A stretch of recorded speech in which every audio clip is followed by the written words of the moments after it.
falando agora de São Paulo e Fluminense, que ainda está dando o que falar. O árbitro Paulo César Zanovelli foi suspenso, árbitro FIFA, por conta de um erro de direito.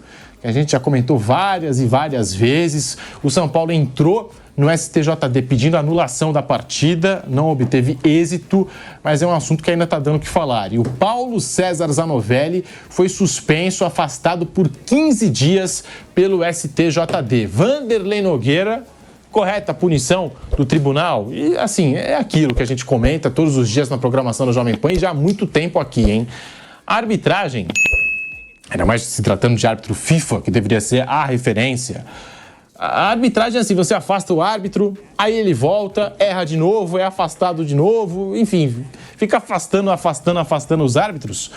Não dá para saber se ele vai realmente melhorar ou se ele vai aprender com o erro, não é, Vanderlei? Sem dúvida. Agora, ele fez uma lambança. Alguma coisa tinha que ter acontecido. Sim, né? sim. Uma punição. Essa é a punição mais justa? Imagino que a suspensão seja a punição mais justa. O período da suspensão, eu acho que aí uniram o útil ao agradável. A CBF tem problemas para escalar árbitros, faltam árbitros, bons árbitros, árbitros medianos, enfim, faltam árbitros. Você não pode se dar o luxo de suspender todo mundo que erra. Então, eu acho que esse foi um reconhecimento de que efetivamente houve um erro de direito, isso já está definido. Agora, a pretensão do São Paulo, que ainda é, né, um sonho, anular a partida contra o Fluminense, eu acho que isso já está fora dos planos. Alguma coisa no sentido de que houve uma vírgula fora do lugar, um prazo perdido, alguma coisa será colocada sobre a mesa e o jogo vai seguir. Sem nenhum tipo de anular a partida. É isso que vai acontecer. Alguma coisa tinha que acontecer. Sobrou para o árbitro, ele errou efetivamente. Ele deu um argumento lá que não foi abraçado pelo tribunal, disse que houve um mal-entendido, aquela coisa toda, dos males o menor. A vida dele vai prosseguir na arbitragem dentro de 2 semanas. Punido por 15 dias pelo STJD, essa punição vale para o futebol brasileiro, tá? Porque, se liga só, o Paulo César Zanovelli está escalado pela Conmebol para um jogo das eliminatórias envolvendo Equador e Paraguai no dia 10 de outubro. E está liberado para realizar o trabalho pela entidade sul-americana. Perfeito. E a gente está falando de 15 dias, tem essa parada mesmo para a data FIFA, ou seja, vai voltar logo depois da data FIFA a apitar jogos do Campeonato Brasileiro e jogos decisivos do Campeonato Brasileiro, valendo título, valendo G6 e valendo também rebaixamento. Essa punição, só desculpe, Mauro, imagina, essa punição tem mais ou menos o peso quando alguém ganha o troféu simpatia. É isso. Miss Congeniality. Eu fui suspenso, banido de ir no Maxim's de Paris, o restaurante, do próximo ano. Dá na mesma, por quê? Porque eu não vou para Paris daqui a um ano e não vou, menos ainda em 58 anos, no Maxim's de Paris, que eu não vou ter dinheiro. É mais ou menos isso. Rapidamente, para não perder muito meu tempo, e principalmente de vocês, que é muito mais caro e muito mais precioso, eu, ser auditor do STJD, eu anularia a partida, ou seja, cancelaria o jogo e faria outro. Para mim é um erro claríssimo de direito. Tem uma tecnicalidade no prazo vencido da súmula, mas eu entendo que, por uma questão de jurisprudência, com o áudio do VAR fica claro, para mim, o erro de direito, não de fato, mas o erro de direito para mim fica conflagrado no áudio, e a partir daí eu, se auditor, falar, olha, eu sei que tem os 48 horas depois da publicação da súmula, mas nesse caso específico, o erro de direito para mim fica muito flagrante exatamente pelo áudio do VAR. Então, como o áudio só foi publicado depois, eu entendo que o São Paulo teria entrado no prazo, mas, de novo, é uma tecnicalidade, estamos falando sobre jurisprudência, e a coisa vai, se empurra com a barriga, com a orelha, com a omoplata, com o complexo de Golgi, não vai. E até como destacou o Vanderlei, é o seguinte, bom, não vamos punir, não vamos refazer o jogo como eu acho que devia ser o correto, então se pune o árbitro num período que não vai mudar muita coisa. Em seu depoimento, Zanovelli disse que cometeu um erro de comunicação. Abre aspas. Não houve falha da regra, mas eu poderia ter melhorado a minha comunicação. Ela é para todos. Eu deveria ter dito, eu autorizei. Teve falha de comunicação. Às vezes a gente está correndo, tem adrenalina, a palavra pode faltar, mas eu não poderia deixar de correr com o que é justo. O senso de justiça eu não poderia negar. Nunca posso beneficiar um infrator, foi a justificativa do Zanovelli no tribunal. E tá aí, Bruno Prado, suspenso por 15 dias o árbitro FIFA Paulo César Zanovelli por conta do erro de direito em Fluminense e São Paulo. Bom, a suspensão, vocês já falaram aqui, ele praticamente não vai ficar fora de nenhuma rodada, porque tem a data FIFA e, como você disse, Pedro, ele vai apitar um jogo, inclusive, da eliminatória lá no Equador e Paraguai. Então, é uma suspensão rápida, vai ficar fora desse fim de semana, acho que nem pega o outro, porque depois tem a data FIFA, enfim, vai talvez da outra rodada, ok, e aí volta. Eu acho muito difícil que o jogo seja anulado.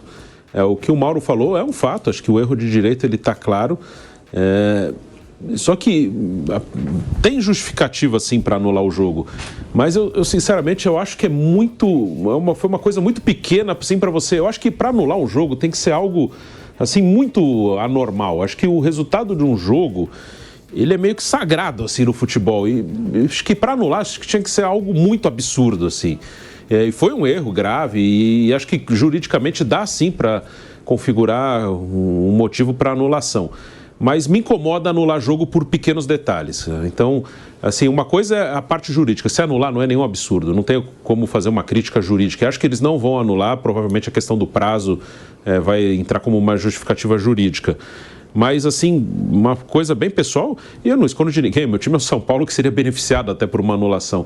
Acho que para qualquer jogo, acho que me incomoda muito anular um jogo, assim, a não ser que seja algo totalmente assim absurdo. Houve uma compra de resultado, houve algo assim muito fora do normal. Eu prefiro que fique no campo e não acho que o que o Fluminense ganhou do São Paulo por causa desse lance. O Fluminense ganhou na bola, no campo, foi melhor que o São Paulo e mereceu ganhar o jogo. Inclusive é um time que está brigando para não cair. Aí vão dizer, o Fluminense já foi beneficiado. Isso é outra coisa, por outras decisões da STJD. Eu acho que seria muito desproporcional. Por exemplo, você refaz o jogo, o Fluminense perde e cai por causa disso, cara. Acho que seria, assim, muito desproporcional ao que aconteceu. Eu também sou contra a anulação. Acho que abriria um precedente, porque erro de arbitragem sempre tem, sempre vai ter. Assim, é claro que esse foi um erro muito mais grave. Esse foi um erro muito mais grave porque juridicamente tem motivo. Não foi um critério, não foi assim uma interpretação, né, que é totalmente diferente. Foi um erro mesmo de regra, né? Muito grave. Mas configura o erro de direito. Eu também não teria anulado não esse jogo. Eu teria, mas deixando claro que não sei. Bom, e aquela bola na mão do Lucas, gente, de novo, são os erros de fato, os erros de direito. E, de novo, são subjetivos, são interpretativos. Todas as opiniões, de um modo geral, são válidas. Eu teria anulado, não significa dizer que eu esteja certo, não é isso. Mas eu acho que a gente tem que separar, tá?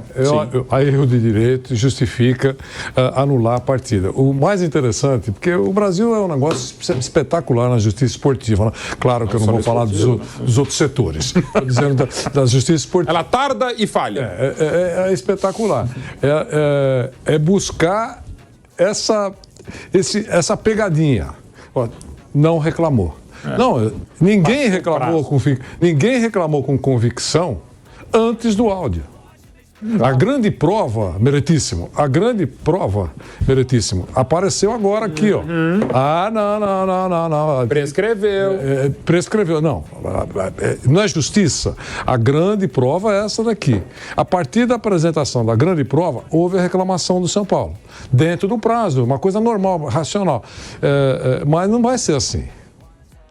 Mas de acordo com o artigo 37, inciso 88, são 48 horas após a realização da partida. Sim, mas a prova surgiu uma semana depois. Então, não é justiça. Parece que tem que fazer justiça, não sei. Deveria ser. É a tecnicalidade, a picuinha, é o pelinho no ovo, então, que faz com que você não julgue o mérito. É isso aí. Então, agora, como provavelmente essa vai ser a rota de escapatória para não ter a anulação, acabou. O árbitro foi punido, estourou o prazo, cria-se a jurisprudência. A partir de agora, atenção. Tem essa pequeno detalhezinho. A lei diz isso, mas se surgir uma prova até a hora do julgamento, o áudio, a gente vai ter que reconsiderar ou não. Depende do que eles fizerem agora, se cria uma jurisprudência ou não, certo, Mauro? E é bem isso, e fora que, de novo, a gente não sabe 1% do que acontece, nem com a gente mesmo e ainda mais com as outras coisas. sobretudo em relação à arbitragem, não faz muito tempo assim, que às vezes você não consegue o que você gostaria, no caso, pretensão justa ou não, legítima ou não, legal ou não, de se refazer o jogo, mas você consegue um afastamento, né? Às vezes de um árbitro durante o tempo, do chefe da comissão de arbitragem, e às vezes não é nem na hora. Teve aquele jogo polêmico, aquele pênalti, aquela marcação, não sei o que lá, aquela falta, aquela escala, aquela interferência indevida sem o uso do VAR, o VAR jabuticaba, fica um tempo e depois o cara sai. Você não consegue, a punição não consegue reverter o resultado de campo, mas você consegue afastar o chefe da comissão de arbitragem. Isso acontece, já aconteceu e não faz tanto tempo assim. E o STJD, eu lembro que antes, porque vai ser julgado pelo STJD. Aí você já fica, não, o cara vai pegar 6 jogos de gancho, até mais, 10.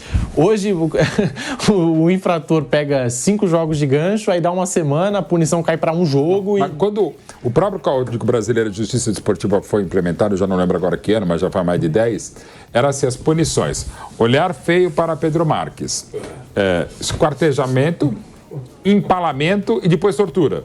E salgar a terra. Aí é aquela coisa, olha, é um pouco forte a punição. Não. Então é o seguinte, você paga 2 pirulitos depois. Era assim. Não há, mas algumas. E as manchetes? Mauro Betting pode ser esquartejado. Se for para julgamento... 6 jogos esquartejados, exato. A punição. Convidado para jantar no Maxime de Paris. Paris. Sabe como é que é? Não é reincidente. A punição ou era... Calma, a pena tem que ser baixa. Era eu punindo meus filhos. Quando me cobra a mãe deles ou a minha mulher hoje, você precisa botar limite. Assim, eu dou uma extrapolada nos limites e tal. E depois volto exatamente, faço um cafuné e vamos ao cinema. Pronto. É isso. Eu não sei como é que tá o caso do Abel, mas teve o gesto obsceno, ele pegou 2 jogos, o Palmeiras conseguiu efeito suspensivo, não sei como é que ficou essa história, mas tipo assim, não cumpriu nenhum jogo. Em algum momento vai julgar de novo. Durante as férias, os jogos amigos do Abel contra amigos do Subeldia. Ou como aconteceu até com os jogadores do São Paulo e do Palmeiras, também há essa Também, 5 jogos. Fizeram um acordo e pagaram multa e estão liberados, né? Cumpriram um pouquinho, teve efeito suspensivo. E quando tem essa jogadinha, se pune em dias. Também. De quando? De 1º de janeiro a 10 de janeiro. Acabou. 10 de dezembro a 10 de janeiro, exato. Isso aí. Você não pode jogar bola na praia nas férias. Isso aí. E o Klaus lá, ele assistiu pelo VAR as cenas da briga entre jogadores de São Paulo e Palmeiras, Nestor, Zé Rafael, teve todo o trabalho, relatou na súmula. Enfim, e depois a punição ficou aquela coisa, né? E passou. Acho que o Zé Rafael cumpriu 2 jogos de 4. Eu não posso falar que em casa eu sou meio STJD mesmo. Ou exagero na punição, libero, ou pega, tudo bem, dá um jeito e tal, e cada um tem. É aquela coisa, seu filho na churrascaria, o pai tem um limite, a mãe tem um limite, não estou dizendo quem tem certo, não. Ateando o fogo lá no fogo de chão, na brasa mesmo, ou derrubando lá o negócio, derrubando o prato de morcilla, que é correto, porque morcilla é uma porcaria, todo mundo sabe, concorda. Morcilla é um negócio absolutamente desnecessário no rodízio, churrasco e para tudo na vida. E tem o cara que já não pode nem fazer um pio, né? Então, assim, de novo, essa dosagem da pena, da punição é de cada um. E não tem, como falou o Vanderlei, não tem. Para mim pode ser legal, para você pode ser injusto. É discutível, até porque tem o próprio código, ou deveria ter, né? E muitas vezes essa amaciada é justa. Às vezes não, o que não pode ser só liberar, até uma questão de punição, que é óbvia, educativa, mas também não pode ser, você vai ser o bagre expiatório, o craque expiatório, não, você vai ficar 1 ano punido porque já tem um exagero de violência e vai sobrar. Né? O Fluminense, que ontem venceu o Cruzeiro pelo placar de 1-0, gol marcado pelo Arias, e o São Paulo, que tem neste sábado, às 19 horas, o Cuiabá fora. O São Paulo venceu o Corinthians, pelas condições do jogo, tinha que vencer mesmo. Corinthians com 2 jogadores a menos, mas eu também fiquei preocupado com a atuação do São Paulo. Mesmo com 2 atletas a mais, o Corinthians criou várias oportunidades de gol. Eu também vi a informação dos nossos colegas, Giovanni Chacon, da galera que cobre o dia a dia desse São Paulo, que os jogadores se fecharam ali com o Zubeldia, com a diretoria, e que o foco está no G4 do Campeonato Brasileiro, que os jogadores, vão fazer de tudo para ficarem ali naquele G4 do Brasileirão. Cuiabá e São Paulo. Amanhã, Bruno Prado, neste sábado, às 19 horas, o que esperar desse São Paulo do Luiz Zubeldia? Realmente o jogo do Corinthians não foi bom, né? Apesar da vitória, que era importante. E acho que um peso também daquele jogo, né? Numa atuação do São Paulo que foi abaixo, era o peso de uma eliminação, né? Da Libertadores naquela semana, o desgaste físico e o desgaste mental e a confiança, né? Apesar do São Paulo ter empatado o jogo, levado para os pênaltis contra o Botafogo, acho que aquele clássico, aquela vitória, mesmo que jogando mal, com dificuldade, com jogadores a mais que o Corinthians, talvez tenha sido a vitória importante para o time retomar a confiança e nessa reta final de Brasileiro alcançar o seu objetivo, que é uma vaga na Libertadores. Pode até ser uma vaga direta, tem chance de ficar entre os 4, sim, está próximo do Flamengo. Pode ser que até 5º e 6º lugar, dependendo do que acontecer nas Copas, dê também vaga direta, mas esse é o objetivo, né? O São Paulo está ali embolado com Inter, com Bahia, Cruzeiro. O Cruzeiro perdeu ontem, né? Para o São Paulo foi um bom resultado, a derrota do Cruzeiro para o Fluminense. Então o São Paulo está nessa briga. E quanto ao Cuiabá, apesar do São Paulo não ser um grande visitante, para mim ele é favorito aí. O Cuiabá é um time que está há 4 anos na Série A e desde que ele chegou à Série A, sempre ele é colocado como um candidato ao rebaixamento pela maioria das pessoas, né? E realmente ele briga para não cair normalmente, só que ele vai se mantendo. A melhor posição dele foi 12º, que foi o ano passado. Então é um time que realmente briga para não cair, o que é normal. É um time, acho que, bem organizado dentro do que ele pode arrecadar, dentro de uma estrutura, mas parece que dessa vez ele vai cair mesmo. Ele está em penúltimo, já com uma boa diferença, e já parece também um time sem a mesma motivação, sem a mesma pegada de outros tempos. O São Paulo, ano passado, ele perdeu lá em Cuiabá de 3. Né? O São Paulo foi lá e tomou 3 do Cuiabá. Mas me parece já um time que dificilmente vai escapar, então acho que é outra motivação, outra pegada. Então acho que o São Paulo tem sim condição de vencer amanhã. E o torcedor do São Paulo vai ficar até de alguma forma dividido, porque se o Corinthians vencer o Internacional é bom para o São Paulo, porque o Inter está ali também naquela briga, né, dos times que querem o G6 da competição, querem a vaga na Libertadores, mas também tem o torcedor do São Paulo que quer ver o Corinthians rebaixado. Então, assim... E é normal. O Cuiabá ganhou no Morumbi no primeiro turno também. É o natural, cara. Às vezes você não torce pro seu time, você torce mais contra o outro. E é da vida, é no futebol. Faz parte. Você até pode abrir uma enquete aí nas redes sociais, no nosso YouTube. Você, torcedor do São Paulo, prefere o quê? A vitória do Corinthians ou a vitória do Internacional? Até em questão de títulos de alguns clubes, só perguntar. Você prefere ser campeão brasileiro da Copa do Brasil, da Libertadores, do Sul-Americano ou ver o seu rival rebaixado? Dá empate técnico. Dá empate técnico. Eu conheço muita gente que prefere ver o rival rebaixado do que o time ganhar título. Conheço. Essas são as notícias de hoje, pessoal. Deixe seu like, compartilhe e inscreva-se. Não se esqueça. E até o próximo vídeo. Até mais!